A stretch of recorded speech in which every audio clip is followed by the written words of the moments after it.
Some viewers may find the following video disturbing. Viewer discretion is advised. Now, while Yuri Malik and Casey Anthony would go back and forth in this little game of cat and mouse while Yuri was trying to find her daughter, Kaylee Anthony, other investigators would actually be watching this investigation via CCTV cameras. And they would notice the same thing that Yuri Malik was noticing while he was talking to Casey Anthony. And that was her apparent lack of empathy and lack of remorse, and had no sense of urgency of finding her daughter. The investigators would say that Casey Anthony looked like someone that was irritated, as if she was at a bank trying to get a loan. Whereas Yuri Malik would seem more emotionally invested in Kaylee Anthony and was not even her father. It would raise a lot of different questions, like, why is Casey not as frantic in finding Kaylee as not only her parents, but Yuri Malik? Completely frustrated at this point, and knowing that talking to Casey at this point in time was obviously getting nowhere, Yuri Malik would decide to take Casey on a little field trip. And on this field trip, Yuri would tell Casey, why don't you just tell me where Zerneda lives, where her parents live, so we just kind of get an idea of what's going on. So Casey would direct Yuri to the apartment complex that she claimed that Zerneda actually lived at. They would finally arrive to the apartment complex, and she would actually point at a particular apartment and would say, that's where Zanny lives. So Yuri would actually get out of the car, go over to the apartment complex, and kind of peer in through the windows. And what he would notice in the apartment room was that it was completely empty. Not only was the apartment completely empty, but the apartment would actually have cobwebs growing in on the apartment room, making it very apparent that no one had been in this apartment for quite some time. Knowing that Casey was obviously lying, Yuri would go down to his car and be like, so where does her parents live? And Casey would actually direct Yuri to a section of townhouses that would not be far from the apartment complex. But when they would arrive there, Yuri would ask, so which house do they live at? Casey would not be able to remember which house they lived at, nor would be able to remember what house number it was. Also try to keep in mind that this is the house that she had mainly dropped Kaylee off up until the point that Jeffrey had moved away. It's at this point that Yuri had figured that he would probably be able to find out more answers alone than actually driving around with Casey. So he would actually start taking her back home and would say that he would just drop her off so she could get some rest. Now, as he would drop Casey off at the Anthony residence, he would actually get an unexpected visit by her father, George Anthony. And as I said before, when Yuri had dropped Casey off at her parents' residence, George would actually walk outside the apartment or house, and he would approach Yuri and would want to ask him a few questions. Now, George, who was a former police officer himself, would go to Yuri, and knowing that every piece of evidence or information that he could give Yuri could greatly help find Kaylee, would tell Yuri, I don't think that my daughter's being completely honest. Which Yuri would know by the day that he had with Casey that this was obviously true. George would go even further and say, I think she's hiding more than what she's leading on, and I don't really care what kind of legal problems Casey gets herself into. The only thing I want is getting my granddaughter home safely. George would even go any further and say, don't stop pressing Casey with answers. We need to do everything we can to find Kaylee.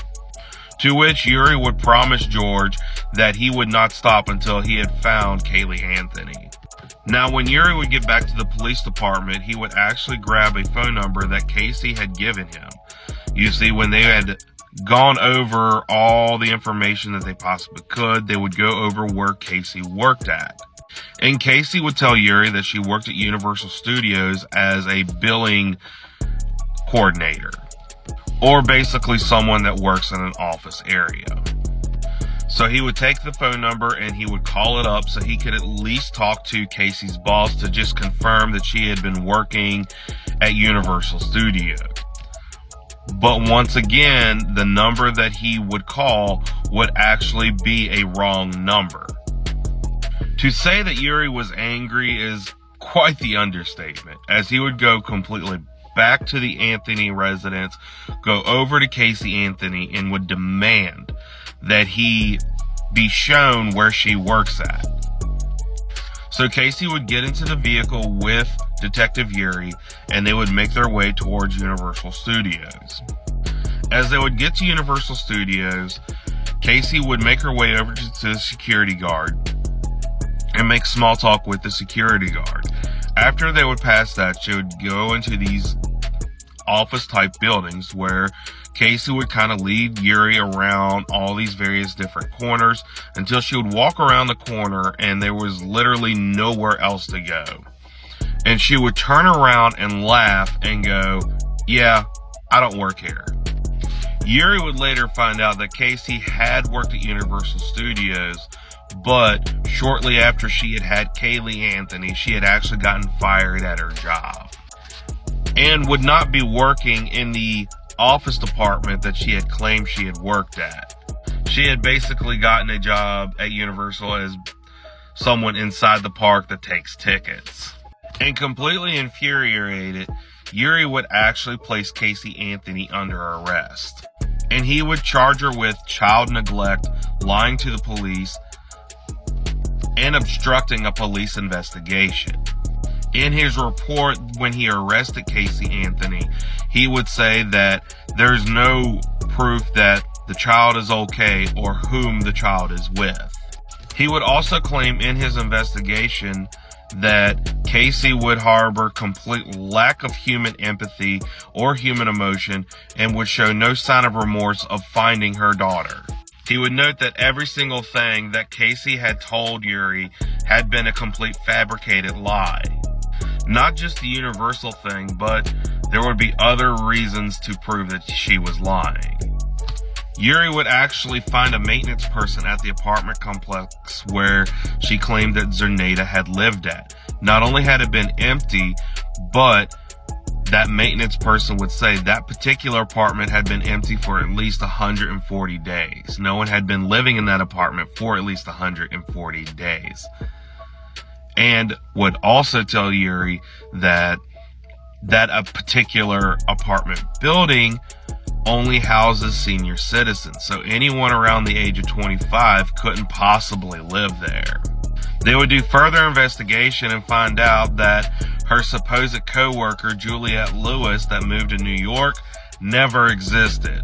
They would find, however, a Jeffrey Hopkins, but the story that he would tell police would be completely different than the story that Casey painted.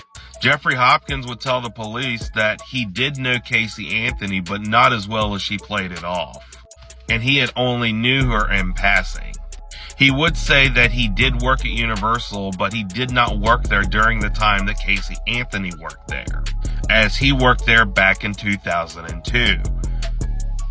And when the police would suggest about the carpooling and Zerneda, Jeffrey Hopkins was completely blindsided by this as well, and would tell the police that he had no idea who Zerneda was, he had never carpooled with Casey Anthony, and as far as using Zerneda as a nanny, he didn't even have a son. In fact, he didn't have any kids at all.